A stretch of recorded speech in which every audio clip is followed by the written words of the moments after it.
হাজারো ভক্ত পায়ে হেঁটে কয়েক মাইল দূরের পাহাড় থেকে লাকড়ি সংগ্রহ করে মাথায় করে বয়ে নিয়ে আসেন দরগাহ চত্বরে। এই সংগৃহীত লাকড়ি পরম মমতায় জমিয়ে রাখা হয় দরগাহের বার্ষিক ওরসের শিরনি রান্নার জ্বালানি হিসেবে ব্যবহারের জন্য।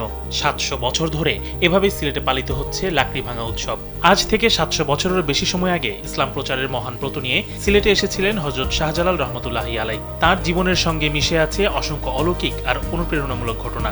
ইতিহাসের পাতায় ফিরে গেলে দেখা যায় শাহজালাল রহমতুল্লাহ আলাই ও তার ৩৬০ আউলিয়ার কাফেলা যখন সিলেটে অবস্থান করছিলেন তখন তাদের রান্নাবান্নার জন্য জ্বালানি বা কাঠের প্রয়োজন হতো।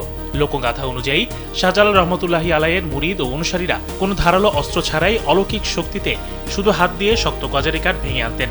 এই কঠিন শ্রমের মাধ্যমে তারা মূলত মুর্শিদের প্রতি ভালোবাসা এবং নিজেদের ভেতরের অহংকার বিসর্জন দিতেন। সেই স্মৃতিকে অম্লান রাখতে গত ৭০০ বছর ধরে প্রতি বছর আরবি শাওয়াল মাসের ২৬ তারিখে এই উৎসব অনুষ্ঠিত হয়। সিলেট শহর থেকে কয়েক মাইল দূরে লাক্কাতুরা বা মালিচিনি চা বাগান সংলগ্ন পাহাড় থেকে ভক্তরা লাকড়ি সংগ্রহ করেন। হাজারো ভক্ত ও আশেকান পায়ে হেঁটে কয়েক মাইল দূরে পাহাড় থেকে লাকড়ি সংগ্রহ করে মাথায় করে বয়ে নিয়ে আসেন দরগা চত্বরে। এই সংগৃহীত লাকড়ি পরম মমতায় জমিয়ে রাখা হয় দরগাহের বার্ষিক ওরসের শিরনি রান্নার জ্বালানি হিসেবে ব্যবহারের জন্য।